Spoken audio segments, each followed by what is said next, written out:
اب میں آپ کو ذرا اس جو انسانوں میں سے انسان دشمنی کا جن کا سب سے بڑا بول ہے، میں ان کی 2000 سالہ تاریخ کا آپ کے سامنے نقشہ رکھنا چاہوں گا۔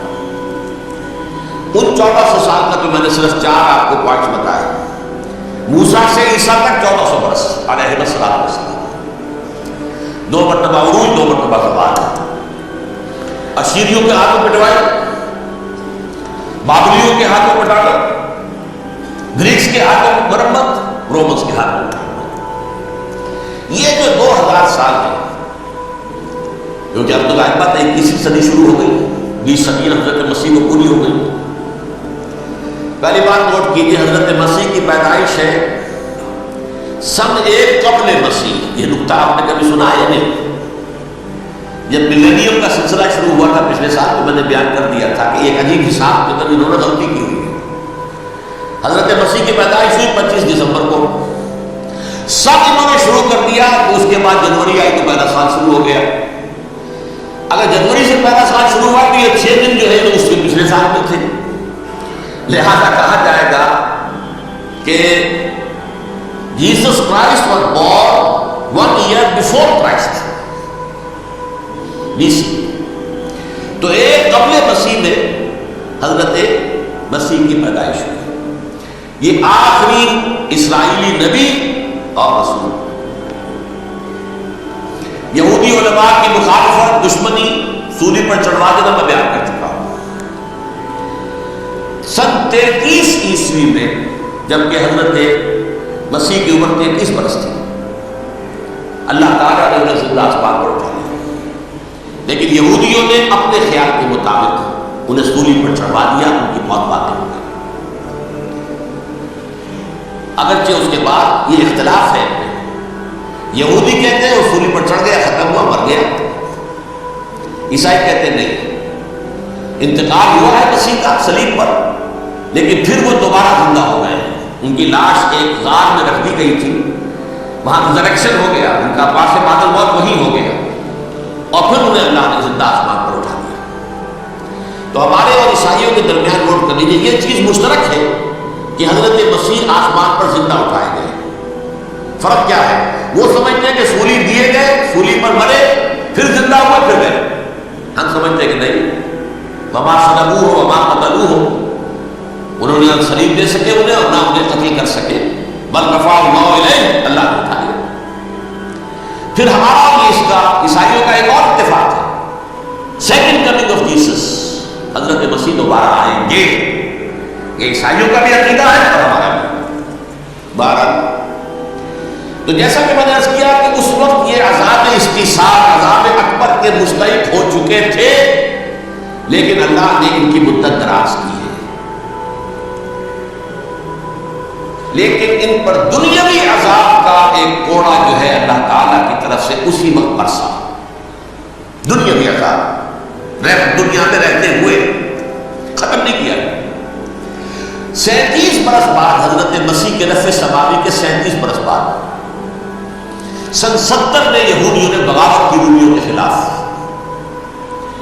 رومی ٹائٹس جنرل تھا، اس نے پھر جو حملہ کیا ہے، 1,33,000 یہودی ایک دن میں قتل کیا یروشلم میں،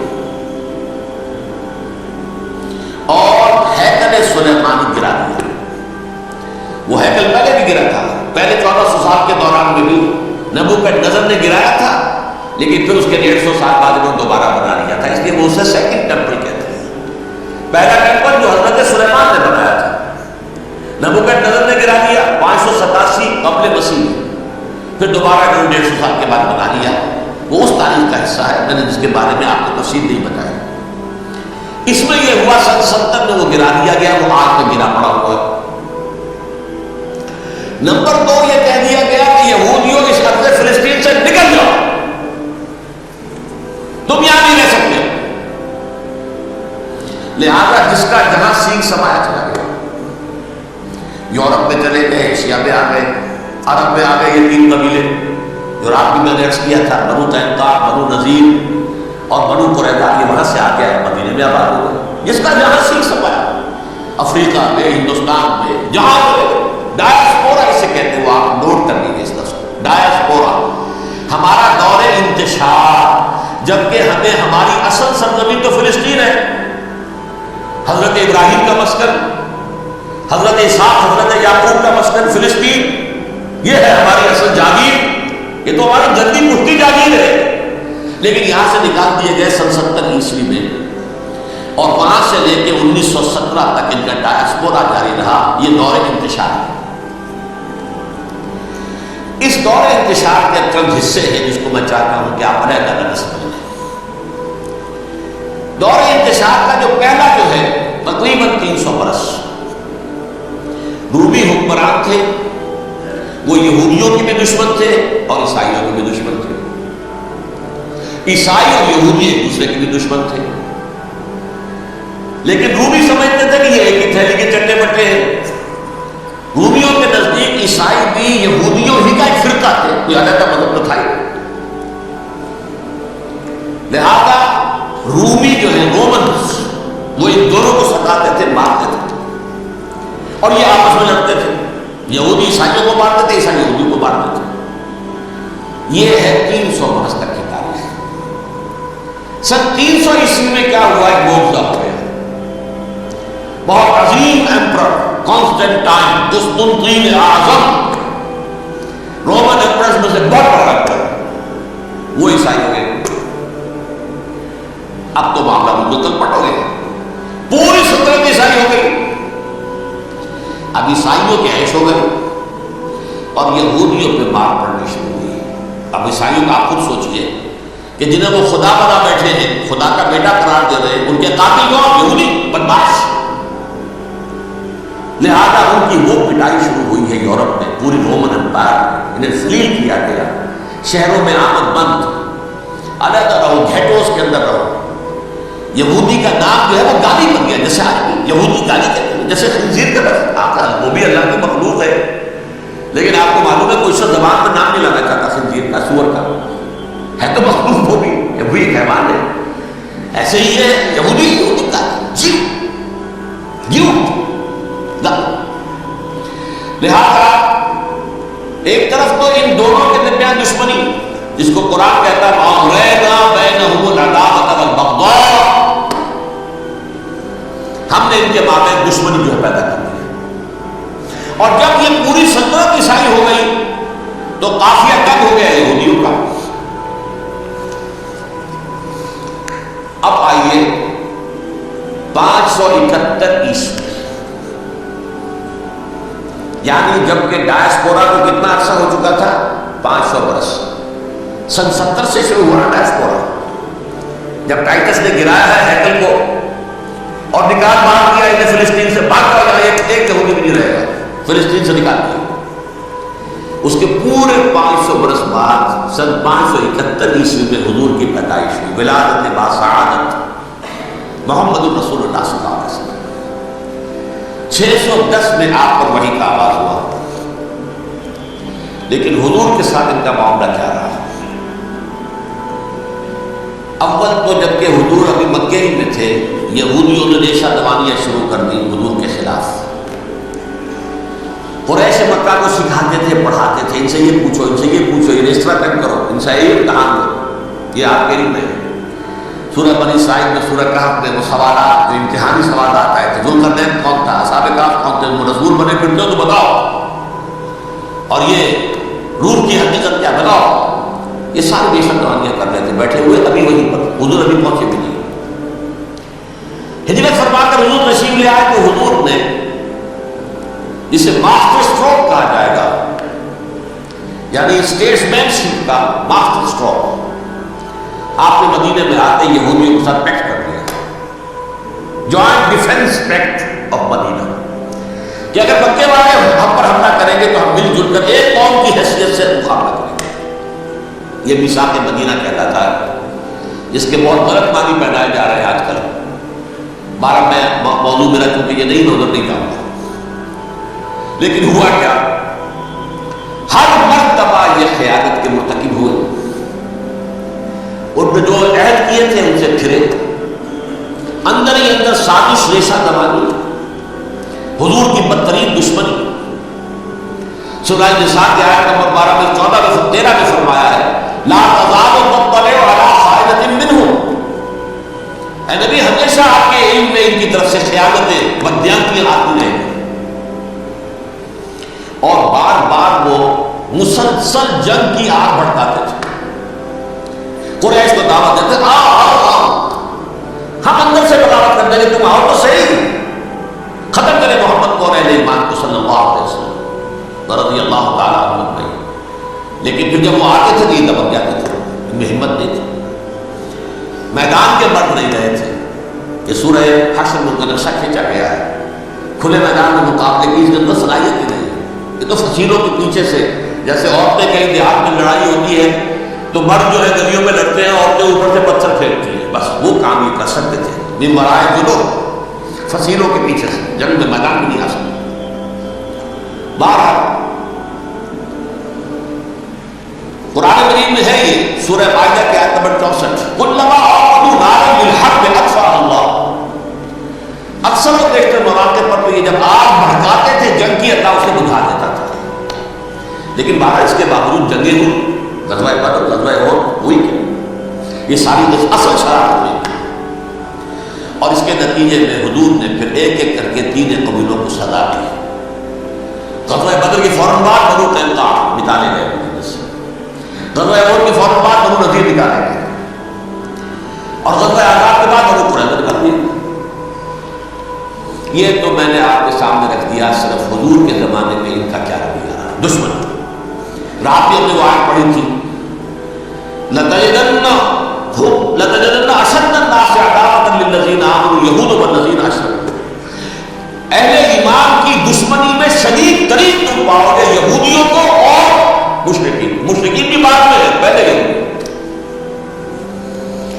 آج حضور کے بعد کیا ہوا آگے نوٹ کیجئے، یہ ان کی تاریخ کا مسرت ہے. حضرت عمر رضی اللہ تعالیٰ عنہ قائد خلافت ہے، بیت المقدس کا محاصرہ کیا گیا. فصیل بڑی اونچی، شہر اندر سے سیلف سفیشینٹ، حملے کا راستہ کوئی نہیں. محاصرہ دور کھینچ رہا ہے لیکن ان کے پاس رسد بھی موجود ہے، پانی بھی موجود ہے، وہ دروازے بند کر کے بیٹھے ہوئے. بالآخر اللہ تعالیٰ کی مشیت کا ظہور کیسے ہوا؟ ان کے کچھ علماء آئے فصیل پر، کہا دیکھو مسلمانوں، تم قیامت تک بھی یہاں پڑے رہو گے محاصرہ کر کے، ہمارا یہ شہر فتح نہیں ہوگا. ہاں ایک درویش بادشاہ کے ہاتھوں یہ شہر فتح ہونا ہے، لیکن تمہارے اندر ہمیں وہ نظر نہیں آ رہا. ابو عبیدہ بن الجراح رضی اللہ تعالیٰ عنہ امین هذه الامہ، ان کا فوراً ذہن گیا وہ درویش بادشاہ مدینے میں بیٹھا ہوا رضی اللہ تعالیٰ. اب ایک اور عمر بھی ہے جو قندھار میں بیٹھا ہے، نقشہ وہی ہے، ساتویں کی حد تک نقشہ وہی، بالکل وہی، اپنی آنکھوں سے دیکھا وہی ساتھ. عمر اول عمر ثانی سے عمر بن عبدالعزیز. اب ایک اللہ کے فضل سے اللہ تعالیٰ ایدہ اللہ کی نصرت، اللہ تعالیٰ ان کی نصرت فرمائے، دشمنوں کو ان کے مقابلے میں نیست و نابود کرے. انہوں نے ریکویسٹ بھیج دی کہ حضور تشریف لائیے، یہ شہر فتح ہو جائے گا. وہ ہے سفر تاریخی، اتنا طویل سفر، تقریباً 700 میل، ایک اونٹ، ایک خادم، ایک منزل پہ امیر المومنین اوپر بیٹھے، خادم آگے چل رہا ہے، اگلی منزل پہ خادم اوپر بیٹھا ہے، امیر المومنین آگے چل رہا ہے. اور جب پہنچے ہیں تو وہ باری تھی خادم کی، انہوں نے ہاتھ جوڑ دیا، حضور خدا کے لیے تم کیا کہیں گے لوگ، وہ میرا برا حال کر دیں گے، تمہیں شرم نہیں آیا؟ امیر المومنین پیدل آگے چل رہے، لکیر پکڑ کر تم بیٹھے ہو اوپر راج مانگو. حضرت عمر فرمایا دوڑو نہیں، باری تمہاری بیٹھ. اس حال میں پہنچے. اور پھر یہ کہ ابو عبیدہ بن الجراح آئے ہیں، استقبال کیا تو دیکھا ہے اس حال میں چلے آ رہے ہیں. عمر لکیر پکڑے ہوئے چلے آ رہے ہیں اور کہتے ہیں کہ کہیں کیچڑ تھا، جوتے خراب ہوئے تو وہ بھی اتار کے ہاتھ میں پکڑے ہوئے، کپڑے تو تھے ہی پڑے ہوئے. انہوں نے کہا کہ حضرت ابو عبیدہ نے دیکھیے یہ بڑا متمدن ملک ہے، بڑا مہذب علاقہ ہے، یہ آپ ذرا حلیہ اپنا دوست فرما دیں تب جا کے پیش ہم آپ کو کریں گے. آپ نے فرمایا نحن قوم اعزنا اللہ بالاسلام، ہم وہ قوم ہیں جنہیں اللہ نے عزت دی ہے اسلام کے ذریعے سے، کپڑوں کے ذریعے سے نہیں، دولت کے ذریعے اسی حال میں گئے ہیں، اوپر سے انہوں نے کھڑے ہو کر نشانیاں دیکھی ہیں، اپنی کتابیں کھولی، ہاں یہ کوئی ہے، اچھا تو جی سرنڈر، شہر تمہارے ہاتھ میں، خون کا ایک قطرہ نہیں بہا اور بیت المقدس فتح ہو گیا۔ لیکن اس وقت حضرت عمر نے ایک نرمی یہ کی کہ یہودیوں کے لیے بھی اسے اوپن سٹی قرار دے دیا۔ یہ احسان عظیم حضرت عمر کا، اس سے پہلے یہودی آ ہی نہیں سکتا تھا، داخل نہیں ہو سکتا تھا، وہاں تو آ کر وزٹ نہیں کر سکتا تھا، زیارت نہیں کر سکتا تھا اپنے مقدس مقامات کی۔ حضرت عمر نے یوں سمجھیے کہ تقریباً 550 برس کے بعد ان کے لیے راستہ کھولا ہے کہ یہاں تم آ سکتے ہو، زیارت کر سکتے ہو۔ لیکن یہ عیسائیوں نے لکھوایا معاہدے کے اندر، انہیں یہاں آپ آباد ہونے کی اجازت دیتے ہیں، لیکن کہاں وزٹ پلیسز دیکھیں، زیارتیں کریں تو جائیں۔ یہ معاہدہ حضرت عمر کا ہے رضی اللہ تعالیٰ، جو پھر خلافت راشدہ کے بعد بنو امیہ نے بھی اس کو آرڈر کیا، بنو عباس نے کیا۔ پھر جو ہمارے یہ ترکوں میں اندر خلافت آئی تو ترک خلفاء نے بھی اس معاہدے کی پوری پابندی کی۔ فلسطین میں آ سکتے ہیں یہودی صرف زائرین کی حیثیت سے، وہاں آباد نہیں ہو سکتے۔ اب آئیے اگلا دور آیا حضرت عثمان کا دور خلافت۔ یہ ہے وہ وقت کہ اب یہود نے امت مسلمہ کی پیٹھ میں چھڑا ڈالا۔ وہ کیسے؟ ایک یہودی عبداللہ ابن سبا اسلام کا لبادہ اور کرا گیا، معاشرے کا جائزہ لے لیا، ان میں بنو ہاشم اور بنو امیہ میں بھی پرانی کشاکش تھی، اس کے کچھ نہ کچھ جراثیم باقی ہیں، اگر ان کو ذرا بھڑکا دے تو مسلمانوں میں انتشار پیدا ہو۔ کہا یہ عثمان کون ہے؟ تو بنو امیہ میں سے ہے، یہ حق تو بنو ہاشم کا ہے، خلافت ان کے پاس ہونی چاہیے، محمد کے تو رشتے دار ہو صلی اللہ علیہ وسلم۔ عوام الناس کے اندر بات پھیلنی شروع ہوئی۔ پھر ایک بڑی سازش کے انداز میں حضرت عثمان کے خلاف پروپیگنڈا، حضرت عثمان کے جو عاملین تھے، گورنر تھے، ان کے خلاف پروپیگنڈا، ایسی ہوشیاری کرتے تھے کہ کوفے میں کوفے کے حاکم کے خلاف کچھ نہیں کہنا، ابھی مصر میں یہ ہو رہا ہے، شام میں یہ ہو رہا ہے، ابھی یہ جو عثمان ہے وہ یہ کر رہا ہے، یہ ظلم ہو رہا ہے، یہ لوٹ مار ہو رہی ہے، یہ خیانتیں ہو رہی ہیں۔ اب تک اس زمانے میں مینز آف کمیونیکیشن کیسے تصدیق کریں؟ افواہیں تو آپ آج کراچی کے اندر شروع ہو جائے تو پتہ نہیں چل سکتا کسی کو کہ کیا اس میں صداقت ہے کیا نہیں ہے، اور بری بات جو ہے فطرت انسانی کی کمزوری ہے، وہ فوراً قبول کرتا ہے، کسی کے بارے میں اچھی بات ماننے کو تیار نہیں ہوتا، لیکن بری بات کو فوراً نہیں آتا۔ بہرحال یہ فتنہ انہوں نے اٹھایا، حضرت علی کی الوہیت کا فتنہ اٹھایا، حضرت عثمان کے خلاف الفتنۃ الکبریٰ برپا کیا، حضرت عثمان شہید ہوئے۔ اس کے بعد 5 برس تک مسلمان ایک دوسرے کی گردنیں کاٹتے رہے، باقی خانہ جنگی ہوئی، امت پر وہ زخم لگا ہے جو آج تک جس سے خون رس رہا ہے۔ یہ شیعان عثمان اور شیعان علی تھے جو بعد میں پھر سنی اور شیعہ اور آج تک۔ فتنہ کس نے جگایا؟ ایک عبداللہ ابن سبا یہودی اور اس کے کارندے، شیطان کا ایجنٹ، اور انسانوں میں سے بھی اس کے جو بھی حواریین تھے اور شیطانوں کے اندر سے بھی انہوں نے جو آپ کو بڑھتا ہے۔ یہ آپ سوچ لیجئے کہ یہ کس نے وہ زخم لگایا؟ یہودی۔ اگلا دور آیا، خلافت راشدہ ختم ہوئی، بنو امیہ کا بھی دور کافی گزر گیا۔ طارق ابن زیاد 712 عیسوی میں حملہ کرتے ہیں اسپین پر۔ اسپین اس وقت عیسائیت کا بہت بڑا گڑھ، بڑے کٹر ترین عیسائی جو اسپین میں تھے، لہٰذا یہودیوں کی وہاں بہت پٹائی ہوتی تھی، بہت پٹائی ہوئی، میں بتا چکا ہوں، دشمنی تھی ان کی چلی آ رہی تھی عیسائیوں کے ہاتھوں یہودیوں کی، وہ جو 300 عیسوی سے ایمپرر کانسٹنٹائن کے بعد شروع ہو گئی تھی۔ اس حوالے سے یہودیوں نے اس وقت جامعہ کی یہ بردی، کچھ راستے واسطے بتائے، کچھ مدد کی طارق ابن زیاد کی۔ طارق ابن زیاد نے انہیں اپنا محسن سمجھا، ہسپانیہ فتح ہو گیا تو یہودی چونکہ محسنین کی فہرست میں آ چکے تھے، انہیں بہت اقتدار حاصل،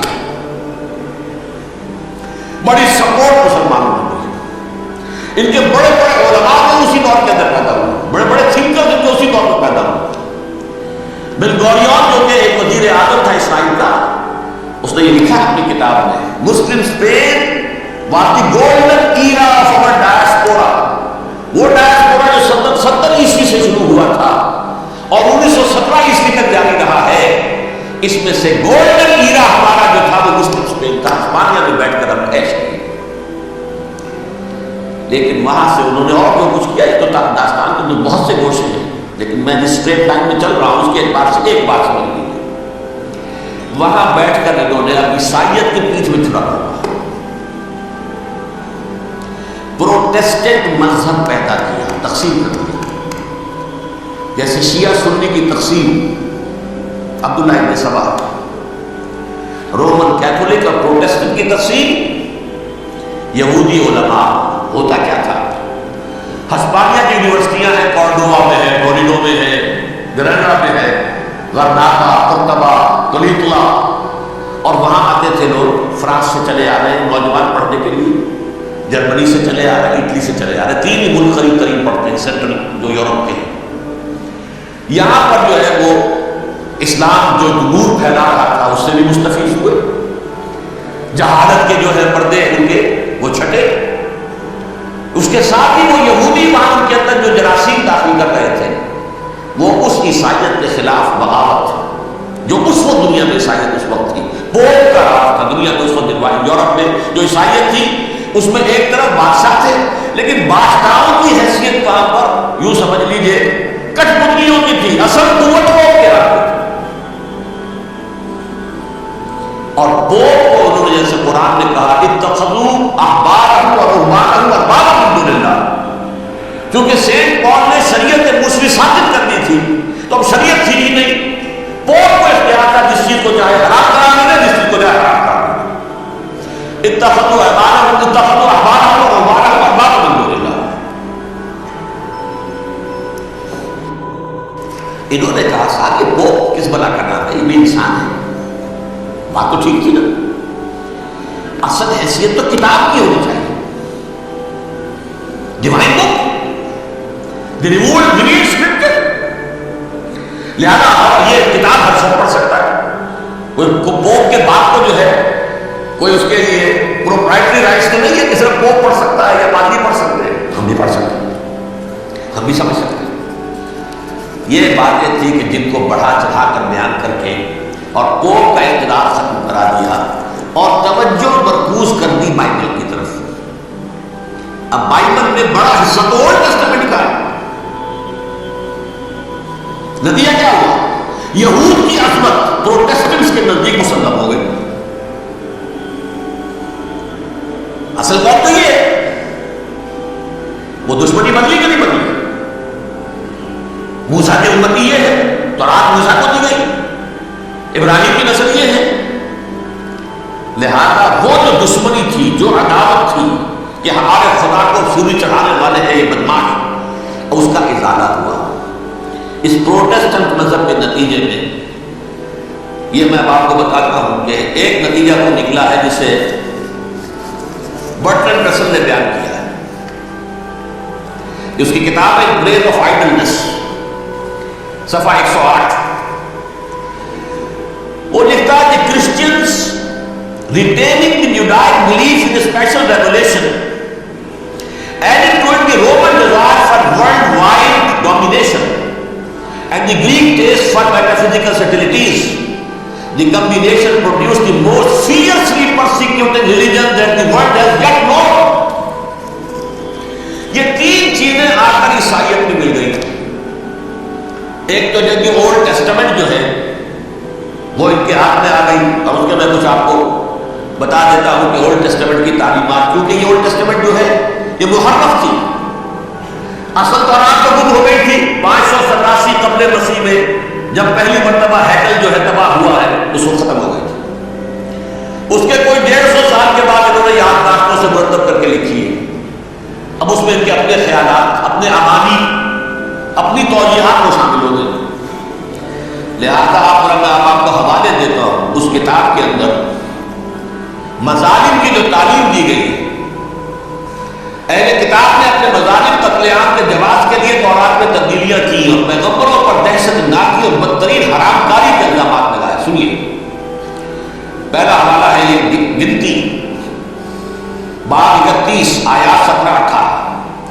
اس لیے ان بچوں میں جتنے لڑکے ہیں سب کو مار ڈالو، اور جتنی عورتیں مرد کا منہ دیکھ چکی ہیں ان کو بھی قتل کر ڈالو، لیکن ان لڑکیوں کو جو مرد سے واقف نہیں اور اچھوتی ہیں اپنے لیے زندہ رکھو۔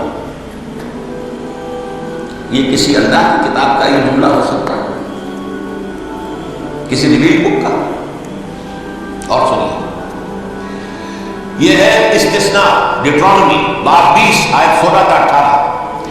پر ان قوموں کے شہروں میں جن کو خداوند تیرا خدا میراث کے طور پر تجھ کو دیتا ہے، کسی ذی نفس کو جیتا نہ بچا رکھنا، جیسا خداوند تیرے خدا نے تجھ کو حکم دیا بالکل نیست کر دینا۔ مرد، عورتیں، بچے، بوڑھے، سب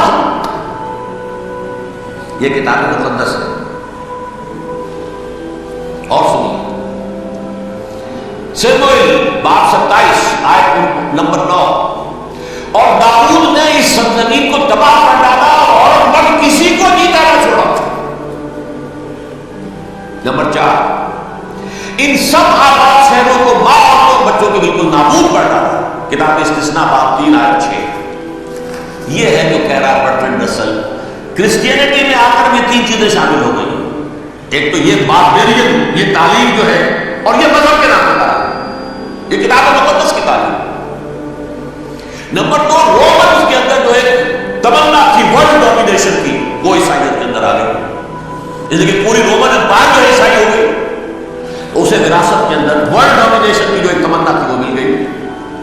اور پھر یہ کہ انہوں نے جو توہمات تھے یونانیوں کے، ان کو بھی اپنے ہاں مختلف شکلوں کے اندر جمع کر لیا۔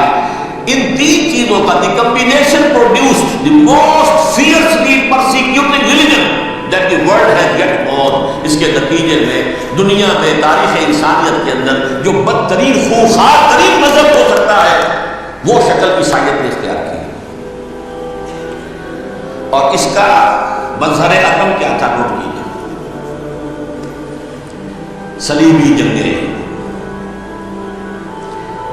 ایک بات ٹائم ٹیبل کے اعتبار سے نوٹ کر لیجیے گا، فرسٹ ملینیم ختم ہوا، سیکنڈ شروع ہوا۔ ان کے 1000 سال ختم ہوئے تو 11ویں صدی میں سیکنڈ ملینیم شروع ہوا، جو پہلی صلیبی جنگیں ہوئی۔ لاکھوں مسلمان قتل کیے، صرف یروشلم کے اندر اتنا خون بہایا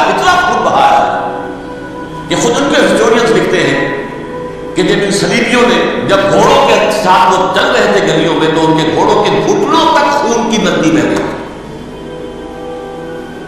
جہاں سے گزرے ختم کرتے تھے، آبادیاں کی آبادیاں ختم۔ اگرچہ اس کروسیڈ میں گیروں کے ساتھ بھول بھی ملا، یہودی بھی بہت مارے گئے۔ یہ فرانس سے، جرمنی سے جب یہ کروسیڈرز آ رہے تھے 3000 میل کا سفر طے کر کے آئے تھے، سوچیے اسے۔ اربن ثانی پوپ جو تھا آگ لگا کے دوسرے پورے یورپ کے اندر، شرط سے ڈوب پڑو، تمہارے مقدس علاقے مسلمانوں کے ہاتھ میں، انفیڈنس، یہ کافر، یہ مبتدع، یہ ملحد۔ مسیح جہاں پیدا ہوا، مسیح کو جہاں سولی دی گئی، وہ کہاں ہے؟ ان کے ہاتھ میں۔